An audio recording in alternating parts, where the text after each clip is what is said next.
जंगल का राजा कौन की कहानी। बहुत पुरानी बात है। एक जंगल था। उस जंगल के सभी जानवर आपस में मिलजुल कर रहते थे। उसी जंगल में एक शक्तिशाली शेर भी रहता था जो जंगल का राजा था। जंगल में एक लोमड़ी भी रहती थी जो बहुत चालाक और होशियार थी। लोमड़ी के मन में हमेशा से ही जंगल का राजा बनने की चाहत थी। वह किसी भी तरह से शेर की जगह जंगल का राजा बनना चाहती थी। उसने कई बार प्रयास किए किंतु हर बार असफल रही। एक बार चालाक लोमड़ी ने सोचा क्यों न जंगल में भी चुनाव करा लिया जाए। इसी बहाने मुझे राजा बनने का मौका मिल सकता है। लोमड़ी सबसे पहले हाथी के पास गई और बोली, हाथी महाराज, आप तो इस जंगल के सबसे शक्तिशाली जानवर हो, लेकिन आपकी जगह शेर को जंगल का राजा क्यों बना दिया गया। इस जंगल का राजा तो आपको होना चाहिए। हाथी को लोमड़ी की बात में दम लगा। हाथी बोला, वह तो सच ठीक है, लेकिन जंगल का राजा कैसे बनूंगा। जंगल का राजा तो शेर है। लोमड़ी ने झट से जवाब दिया, हाथी महाराज, इस बार जंगल में चुनाव करा लिया जाए। जिसे सबसे अधिक वोट मिलेंगे वही जंगल का राजा बन जाएगा। हाथी लोमड़ी की बातों में आ गया और जंगल में चुनाव कराने के लिए तैयार हो गया। हाथी के बाद लोमड़ी जिराफ के पास गई और बोली, जिराफ भाई, इस जंगल में सबसे लंबे आप हो, फिर जंगल का राजा शेर क्यों है। जिराफ भी लोमड़ी की बातों में आ गया और जिराफ के दिल में जंगल में राजा बनने की तमन्ना जाग गई। इसके बाद लोमड़ी चीता के पास गई और बोली, चीता भाई, तुम तो इस जंगल के सबसे तेज दौड़ने वाले जानवर हो, फिर जंगल का राजा शेर क्यों है। इस जंगल का राजा तो तुम्हें होना चाहिए। अब चीता के दिल में भी जंगल का राजा बनने की इच्छा प्रबल हो गई। चीता से मिलने के बाद लोमड़ी जंगली भैंसों के पास गई और बोली, आप लोग इतने बलशाली हो कि शेर के बिल्ली की तरह उछाल कर फेंक देते हो, किंतु इस जंगल का राजा तो शेर है। आप लोग झुंड में रहते हो, आपका सामना तो शेर भी नहीं कर सकता। जंगल का कोई भी जानवर नहीं कर सकता। इस जंगल का राजा तो आप लोगों को होना चाहिए। जंगली भैंसा भी लोमड़ी की बातों में आ गया और जंगल का राजा बनने की तैयार हो गया।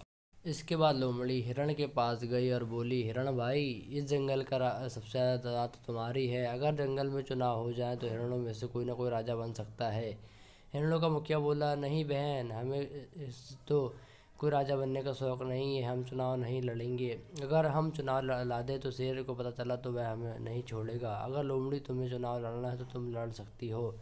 लोमड़ी के तो मन की बात हो गई। वह तो ये चाहती थी कि इस जंगल में वोट हो और मैं जंगल का राजा बनूं। हिरण ने लोमड़ी की वोट देने के लिए हामी भर दी। अब लोमड़ी तो बहुत खुश हो गई। लोमड़ी बंदरों के पास गई और कहती है, मित्र बंदर, इस जंगल में आप लोग तो बहुत सारी तादाद है। तुम तो पेड़ में भी रह सकते हो और ज़मीन पर भी। मानव बस्ती अर्थात सर्वगुण संपन्न हो। जंगल का राजा तो ऐसे व्यक्ति को होना चाहिए जो सर्वगुण संपन्न हो। बंदर बोले, हम में से किसी को भी राजा बनने का कोई शौक़ नहीं है। अगर तुम्हें चुनाव लड़ना है तो तुम ही वोट करेंगे। बंदरों की बात सुनकर लोमड़ी बहन बहुत खुश हुई और जंगल में सभी जानवरों के साथ मिलकर चुनाव लड़कर नया राजा नियुक्त करने के लिए सभी को तैयार कर ली। जंगल के सभी जानवर इकट्ठे हुए शेर के पास जाकर जंगल के चुनाव कराने की बात कही। शुरू में शेर नाराज हुआ, किंतु जंगल के सभी जानवरों ने चुनाव करने की बात करी तो तैयार हो गया। उसी समय शिकारियों का द्वारा जंगल के जानवरों को घेर लिया जाता है। सारे जानवर शेर से कहते हैं, महाराज हमें बचाइए। शेर बोला, अब मैं इस जंगल का राजा नहीं हूँ। आप में से जो भी इस जंगल का राजा बनना चाहता है वह शिकारियों का सामना करे और उन्हें जंगल से जानवरों की रक्षा कराए। शिकारियों से लड़ने के लिए जंगल का कोई भी जानवर तैयार नहीं होता। तब शेर कहता है कि जिराफ, हाथी, गैंडा, चीता और लोमड़ी, तुम लोग जंगल का राजा बनना चाहते हो तो तुम्हें ही इनका सामना करना पड़ेगा। यह सुनकर जंगल के सभी जानवर कहते हैं कि उनमें इतना सामर्थ्य और जिगरा नहीं है कि हम इन शिकारियों का सामना कर सकें। यह काम तो शेर ही कर सकता है। वे लोग राजा बनना जितना आसान समझते थे इतना आसान नहीं है। नहीं, राजा की जवाबदारी संभालना हर किसी के बस की बात नहीं है। जंगल के सभी जानवरों के आग्रह पर शेर ने शिकारियों को जाकर भिड़ गया। शेर के हमले से डरकर सारे शिकारी भाग खड़े हुए। अब जंगल के सारे जानवरों को समझ में आ गया कि क्यों शेर को जंगल का राजा कहा जाता है। जंगल के सारे जानवरों को अपनी गलती का एहसास हुआ और शेर के आग्रह पर जंगल में चुनाव तो हुए, किंतु जंगल के सारे वोट शेर को ही मिले। इस प्रकार शेर ने निर्भय जंगल का राजा बन गया।